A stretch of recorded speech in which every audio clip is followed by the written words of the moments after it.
Guess I should make sure you're on there straight. Done here this morning.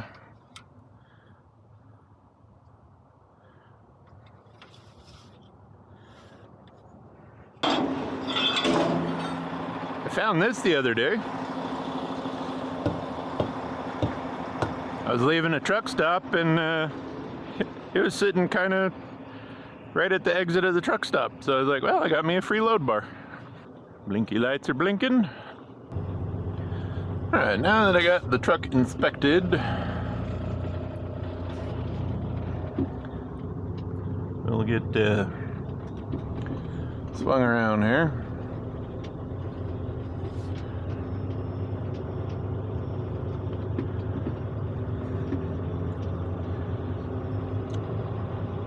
And we're actually loading these backwards.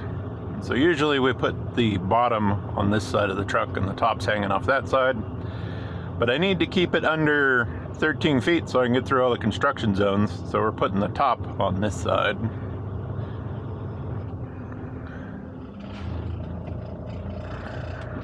Apologize in advance if I move my head too fast to make you seasick.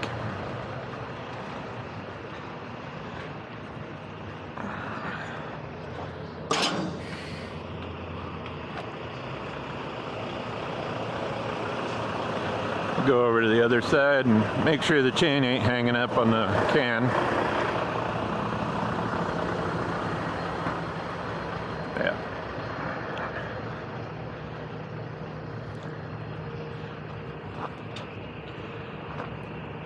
So those are just brake chambers actually that pull them pins out.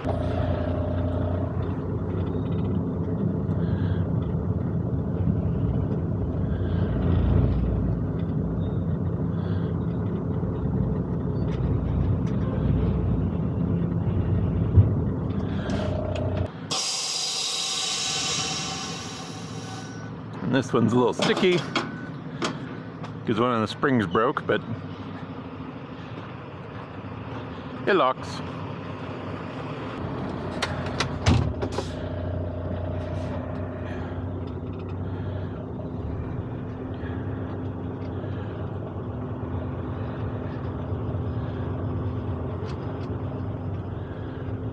Let's see, we got it nose up a little further than I did the other day.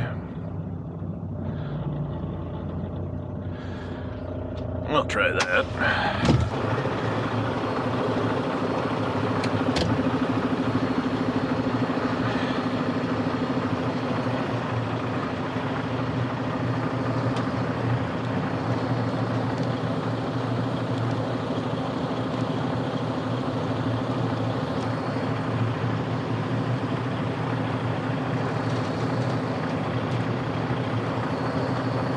No more one.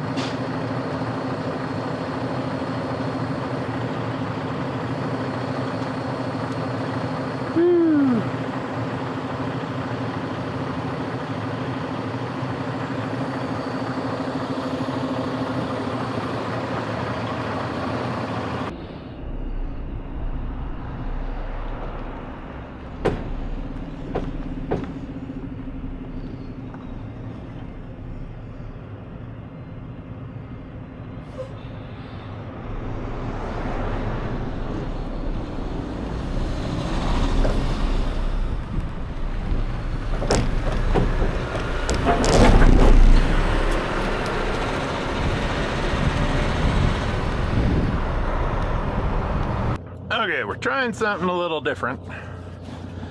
I actually mounted a camera to the very back of the load. Let me out, I'm stuck in your pocket. And we'll see how bouncy it is. Okay, I'm good to go.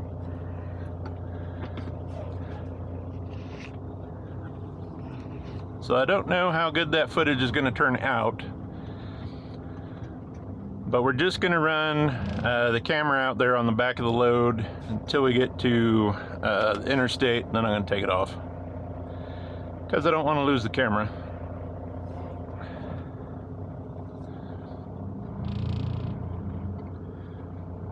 So you can kind of see it poking out back there a little bit. Yeah, I'm not sure how much we're going to see. how stable the image is going to be. None of that. So we're going to try her out and hopefully end up with some good footage.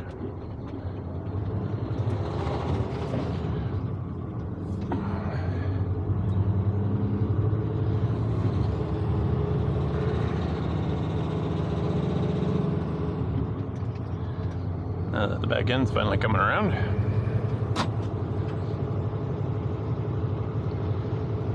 And we'll run the hat cam here for a little bit until we get out of town. So this load is going up to Idaho Falls. And I took the first half yesterday.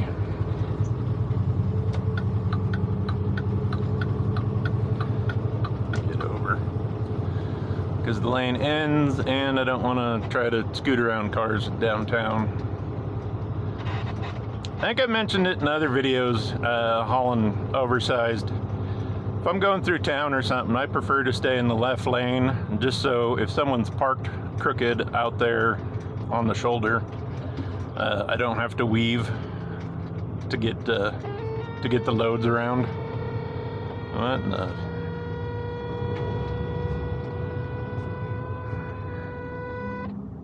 Well, that's kind of obnoxious.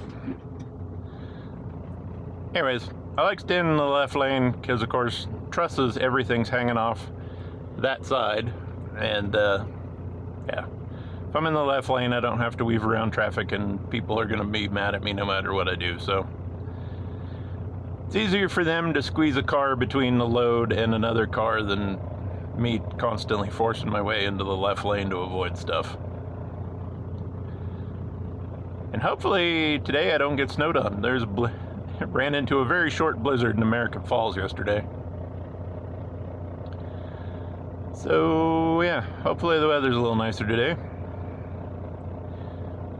Was a little bit of frost this morning. This is, of course, filmed on April 18th, Friday. And until I edit it, I'm not actually even sure how much video I got recorded yet. So, of course, Sunday is Easter Sunday, so we'll go over to the in-laws' house up in Boise for Easter dinner, and we'll see what I can get worked on tomorrow. And that's probably really going to jostle the load.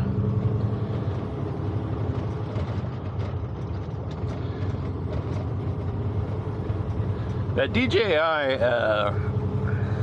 Action 4 Asmo, whatever it's called, it has some image stabilization, so I guess we'll see how good its image stabilization is on the way out to the interstate.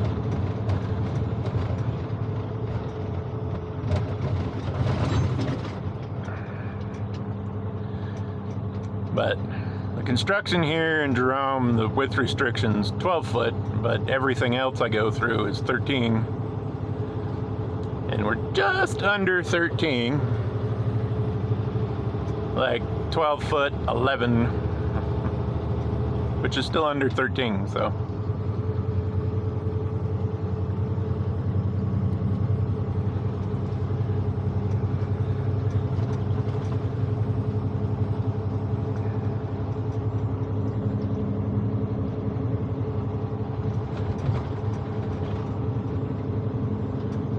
Hopefully that camera's still on there. Screws were long enough, it should be alright.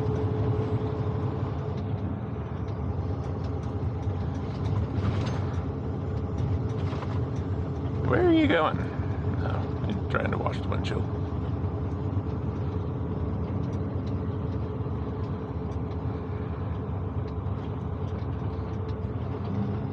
So we're gonna cut off the hat cam here and we'll pick back up somewhere in Idaho Falls. For details, this is shot with my DJI Action 4. The resolution is at 4K, 30 frames per second, and I didn't edit the clips in my editing software to make the image more stable. This is just using the camera's internal image stabilization it comes with. I did mute the sound because, of course, anything over 30, all you're going to hear is wind noise. I did get quite a bit of footage shot, so I'm just going to kind of chop it up into some highlights and not have an hour-long video that nobody's really going to watch. I'm going to throw some tunes on, but I'm really impressed with the way the camera kept its own image stable. As you can actually see in all of these clips, the trusses flex quite a bit, and it stays pretty darn smooth. Now, in both this clip and a later clip, you're roughly 10 to 12 feet behind the trailer. This is my older trailer, and it only stretches out to 60 feet. So anytime you actually see the cab of the truck, you're pretty much 75 feet behind the cab. The truss length itself is 73 feet total, which is 3 feet longer than an average semi-truck from nose to the end of the trailer. Just to kind of give you some perspective of where you're sitting at.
I'm going to interrupt the music here as you're going to notice a lot of traffic getting off at this exit. A cement truck actually tipped over in the middle of the interstate of the southbound lanes just north of Blackfoot. And this was the only spot that could actually really divert traffic off over to Highway 91 so people could get around it. That's why there's all that traffic that is sitting at a stop right now on the interstate of the southbound lanes.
In this shot, you're going to see me drift over into the left as I'm getting ready to make a pretty tight right-hand turn down basically down the middle of a John Deere tractor dealership so I can get into the job site.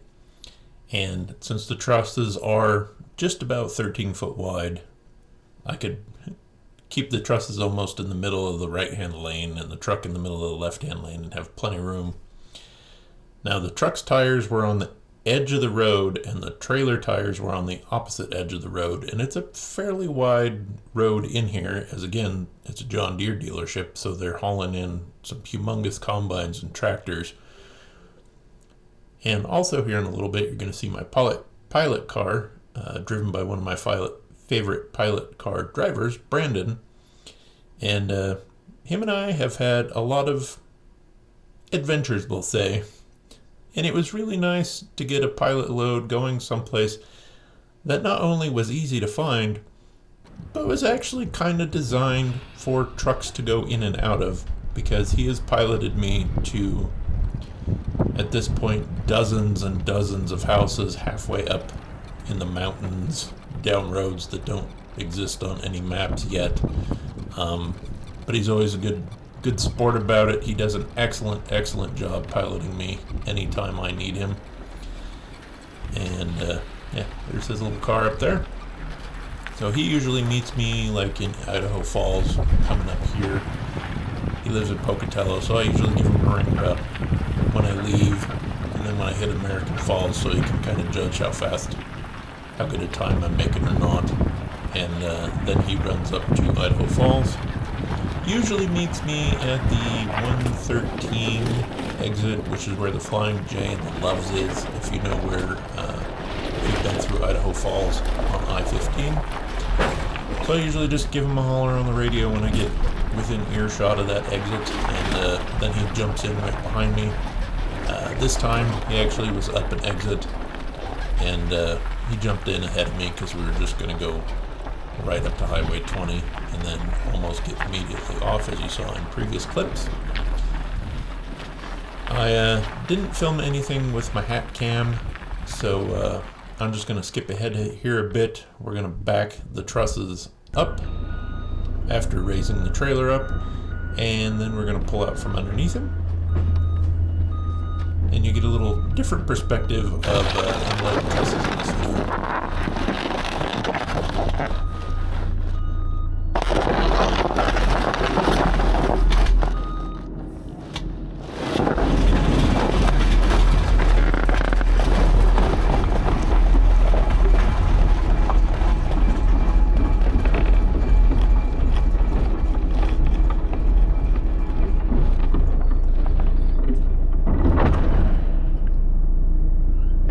Well, I don't know how much footage this camera actually has that's usable, but we're unloaded. Had a little trouble getting it rocked off. My front rollers were uncooperative. They wouldn't actually unlock. So I'm gonna shrink my trailer up and head for home. This is filmed on Friday, so I hope everyone had a good weekend, since the video is gonna be posted Sunday. As always, click like, subscribe, leave me a comment, and we'll catch you in the next video.